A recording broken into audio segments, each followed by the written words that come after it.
नेपाल त्रासदी में मौत का आंकड़ा बढ़ चुका है। ये बड़ी खबर आपको बता रखेंगे। अब तक 250 से ज्यादा लोगों की जान जा चुकी है। फंसे हुए लोगों को निकालने के लिए भी रेस्क्यू ऑपरेशन चल रहा है। ये बड़ी जानकारी आपको बता रखेंगे। उधर भारत सरकार ने भी नेपाल को राहत सामग्री भेजने का काम किया है। फिलहाल 2 भारतीय वायुसेना के विमान राहत सामग्री लेकर रवाना हो चुके हैं और अब ये जानकारी इस वक्त आपको बता रहे हैं कि जैसे जैसे वहां मलबे से लोगों को निकाला जा रहा है, हैरान करने वाले आंकड़े सामने आ रहे हैं। दरअसल एक के बाद एक ये जानकारी मिल रही है कि मौत का आंकड़ा बढ़ता जा रहा है। अब तक 250 से ज्यादा लोगों की जान जाने का ये मामला सामने आ चुका है। लोगों की डेड बॉडी अब रेस्क्यू के दौरान रिकवर हो रही है, लेकिन कई लोगों को सुरक्षित भी बाहर निकाला जा सका है। मगर इसकी जो गुंजाइश है, इसकी जो अब परिस्थितियां हैं, वो बड़ी विचलित करने वाली नजर आ रही है, क्योंकि जिस तरह मलबे का ढेर है, जिस तरह गाद और कीचड़ वहां नजर आ रहा है, उसमें मौजूद लोगों को बचा पाना बहुत मुश्किल है। लेकिन एक और बड़ी खबर आप तक पहुंचा देते हैं। नेपाल त्रासदी पर विदेश मंत्रालय का भी बयान सामने आ चुका है। भारत के 288 नागरिक लापता हैं। ये बड़ी जानकारी आपको बता रहे हैं। एमईए के तरफ से ये आंकड़ा जारी किया गया है। 21 भारतीयों को बचाने में कामयाबी मिली है। इस बात की भी जानकारी मिल रही है। बचाए गए 21 लोग तमिलनाडु से हैं, ये भी एमईए ने स्पष्ट कर दिया है। लेकिन नेपाल आपदा पर लगातार भारत नजर बनाए हुए है। 200 लोग कैलाश मानसरोवर यात्रा के लिए गए थे, जो वहां फंसे हुए हैं। लापता लोगों की तलाश लगातार जारी है। तो एमईए की तरफ से ये आज बड़ी जानकारी साझा की गई।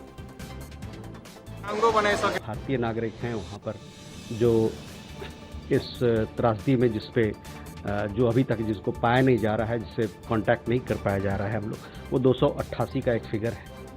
इसमें 73 भारतीय नागरिक हैं जो कि त्रिशूली पावर प्रोजेक्ट में काम कर रहे हैं, और हमारा एम्बेसी जो वहाँ का प्रोजेक्ट का हेड है उनसे टच में है। दूसरा ग्रुप है एक 37 लोगों का और 39 लोगों का, जो तमिलनाडु से हैं। ये सम्राट ट्रैवल के जरिए कैलाश मानसरोवर यात्रा पे गए थे। इसके अलावा चीनी, जो कि कैलाश मानसरोवर यात्रा के लिए चीन में जाना पड़ता है, तो वहाँ भी कई एक लोग हैं जो वहाँ पर अभी चूँकि इतना बड़ा त्रासदी हुआ है, डिज़ास्टर हुआ है, तो लोग वहाँ पर फंसे हुए हैं।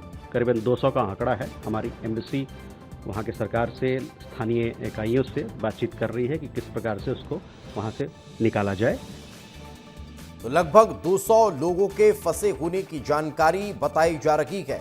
एमईए की तरफ से ये आधिकारिक आंकड़ा जारी किया गया है कि लगभग 200 लोग जो हैं वो अभी भारत के वहां फंसे हुए हैं। लेकिन नेपाल में सैलाब और बेहिसाब बर्बादी की जो तस्वीरें सामने आई है, वो हैरान करने वाली है। ये तस्वीरें आप अपने टेलीविजन स्क्रीन पर देख पा रहे हैं, जहां खौफनाक मंजर कैमरे में कैद हुए हैं। जिंदगी की दौड़ लगाते हुए लोग आपको दिखाई दे जाएंगे। भीषण तबाही का मंजर नजर आ रहा है। भागते हुए मजदूर जान बचाने की कोशिश कर रहे हैं, तो बाढ़ का कहर भी अब वहां पर दिखाई देने लगा है। तबाही की तस्वीरें जब सामने आई तो लोगों के रोंगटे खड़े हो गए। लोगों के रेस्क्यू ऑपरेशन के लिए भी वहां काम तेज गए और भारत भी लगातार राहत सामग्रियों को भेजने का काम कर रहा है। लेकिन नेपाल हादसे पर मुख्यमंत्री ने भी दुख जताया है। ये बड़ी जानकारी आपको दे रखे हैं। उन्होंने कहा है, दुख का विषय है, संवेदना व्यक्त करता हूं। मानसरोवर यात्रा में छत्तीसगढ़ से भी लोग गए हुए हैं। कंट्रोल रूम बनाकर टोल फ्री नंबर जारी किया गया है। सरकार पीड़ितों के सहयोग के लिए खड़ी हुई है, ये मुख्यमंत्री कहते नजर आए हैं। ये तो दुख का विषय है और संवेदना व्यक्त करते हैं मृतक परिवार से और सबसे। और मानसरोवर यात्रा में भी हमारे यहाँ के भी गए हैं। कल हमको समाचार मिला तो कल एक